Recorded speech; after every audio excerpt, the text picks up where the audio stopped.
Hello everyone. We are going to present discussion 2, the anonymity of the dark web. Dark.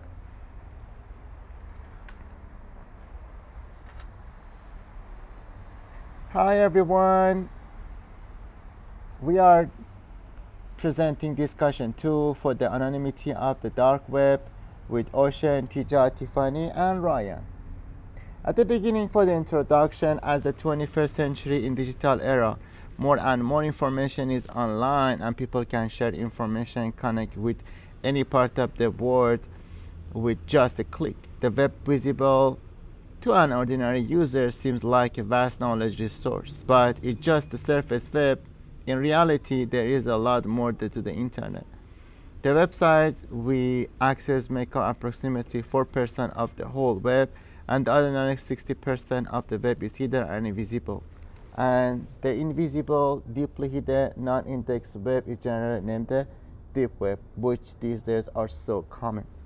So the dark web, alternatively referred to as dark nets or hidden services, is a subset of the deep web that is not indexed by research engines due to the specialized software required to access it. It has both public and private aspects, which means that anyone or only those with credentials can access it if it appropriate software is installed. And also, for researchers have used overlay techniques in various fields such as anonymous emails, anonymous voting, communication censorship, private information retrieval, taxonomy, traffic analysis, and also we have conducted many research for many problems put it in the dark web, and also for the contributions of this presentation are as follows. We have conducted an extensive analysis of the dark web threat intelligence literature, and we presented a comprehensive study of the existing anonymity tools with their pros and cons, and we have proposed a novel and detailed threat taxonomy for the Tor network. A discussion on existing counterattacks is also included. We have also outlined the future research direction. And also for the other group members are going to deeply explain about all this content. Thank you, Alman. Under this segment, the paper focuses on providing background information on the attack taxonomy in the dark web. An attack taxonomy can be used to evaluate the security threats and effectiveness of mitigation efforts, investigation, disclosure of vulnerability information, incident response. These attacks are to de-anonymize the data. De-anonymization is a data mining strategy in which anonymous data is cross-referenced with other data sources to be identified the anonymous data.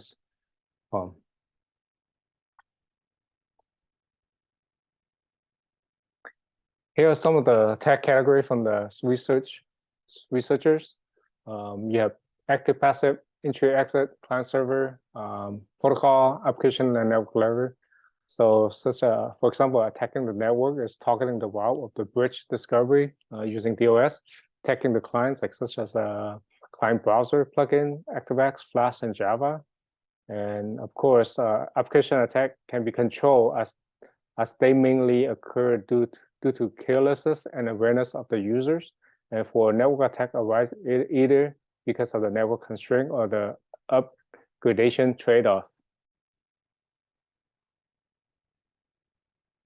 Here's a screenshot of the survey. There are 14 researching groups that propose survey and categorize the number of Tor attack into many different categories depending on whom the researchers are. For example, the last person on the list is Kavan Yanagi, introduced 50 Tor de-anonymous attack in 2020 into 4 categories. Those are exit, entry, onion, router attack, server attack, hybrid, supportive attack, and attack active, passive nature. The idea is to provide survey on Tor attack and countermeasure.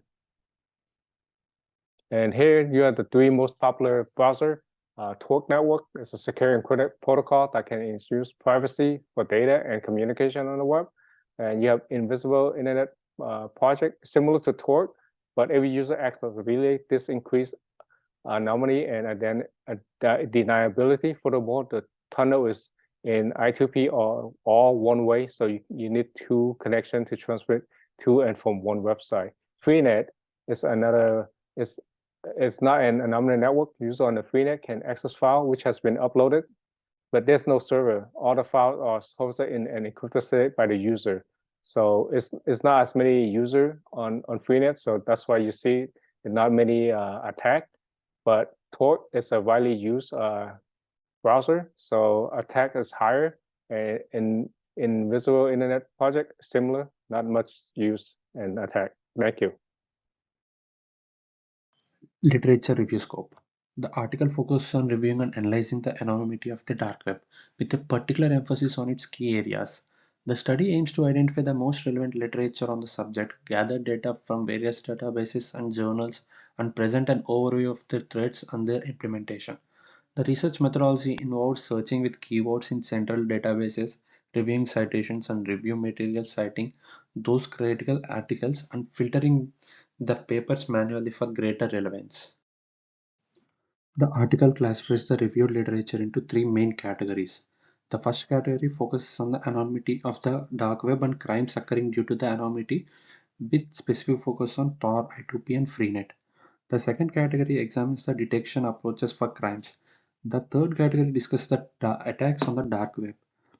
The attacks are made by mainly two groups of people, one group by law enforcement agencies to de-anonymize the criminals, and the second group by the criminals to do malicious activities like hacking, ransomware, and information leakage. The study highlights that almost 15% of the literature review focus on the attacks, 36% on the threat intelligence techniques, and 14% on the dark web anonymity and crimes taking place in the dark web. However, there is a lack of literature on the mitigating techniques against these attacks. Overall, the article provides a comprehensive analysis of the anonymity of the dark web, covering various aspects of the topic including crime, threat intelligence techniques, and attacks on the dark web.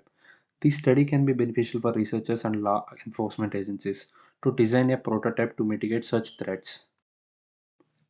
The paper is organized into 6 sections. Section 2 is a literature review that presents an overview of the dark web, its architecture, crimes, and a comparison of different anonymity networks.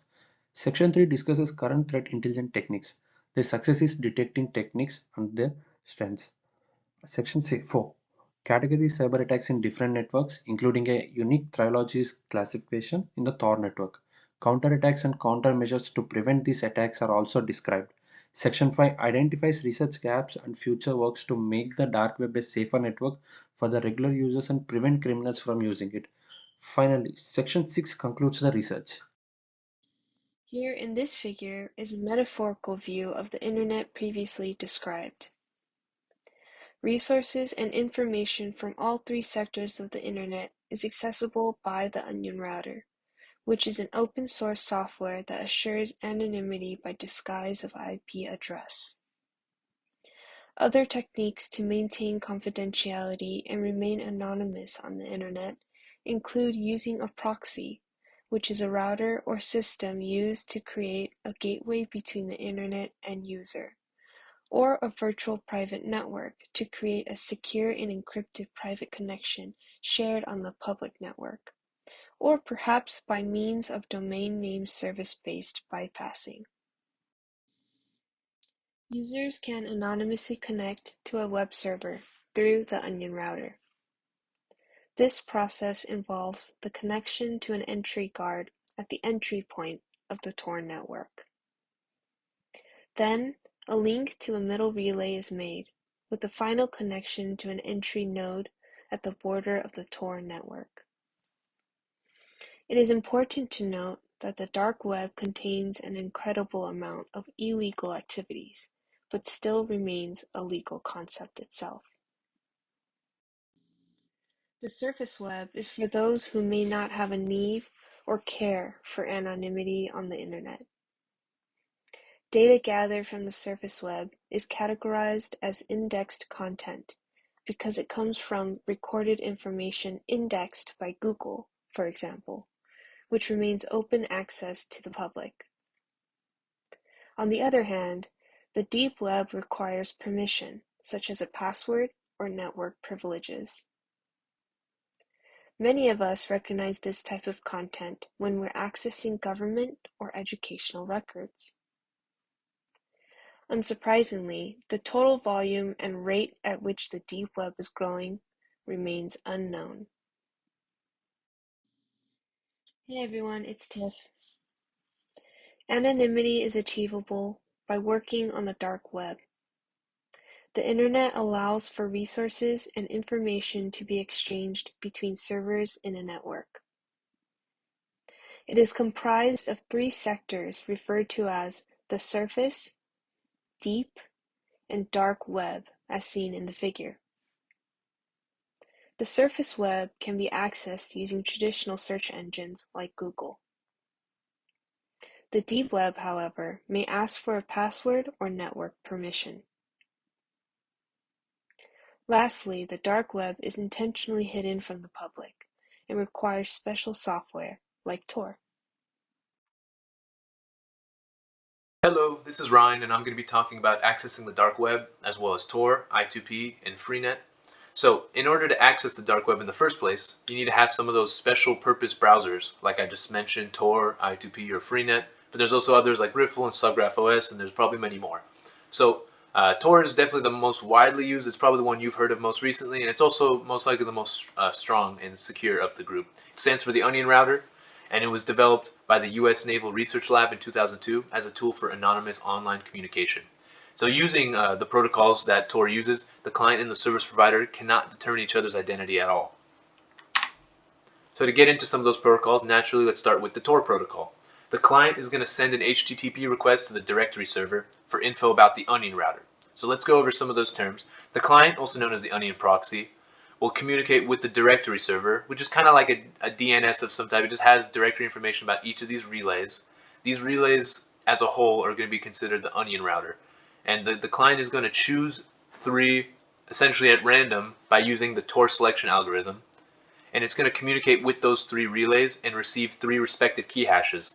The Onion proxy, the client, is going to then encrypt the message under those three hashes to give it three layers of security that it can then travel through the routers as it unencrypts itself, and to eventually get to the destination server, which is the ultimate goal. So you can see kind of the forged secrecy being used here by putting it under so many layers to make it just extra impossible to backtrace to the original user. And then there's the hidden service protocol. This helps provide anonymity in Tor by connecting itself to the client circuit, and it's made accessible via one of those .onion addresses you might have seen. So the HS, or the hidden server, is a remote server which hosts these services inside Tor. The DS, or the HDS, the hidden directory server, has all the details of the relays, and then the client uses it to choose a rendezvous point where the client will then transmit the data to a remote server. And the introductory point is the Tor relay chosen by the HS to connect with clients. So you can kind of see similar logic here, where the hidden directory server has info about all the relays, and then the client is able to then use a protocol to determine the best path to take to make it anonymous. And to go over some other dark web projects, we have the Invisible Internet project, aimed at low latency message-oriented relay networks based on P2P networks, as you can see in this diagram. And it uses garlic routing protocol tunnels. So garlic routing is when multiple messages are encapsulated. That packet is called garlic, and the payload is then called clove. You can see kind of the outbound and inbound tunnels for both ways. It has one of each, so for extra security. And then there's even something like Freenet, which is where you want to publicly display all the info, and it's aimed at protecting whistleblowers and activists. So it's really to protect the content providers.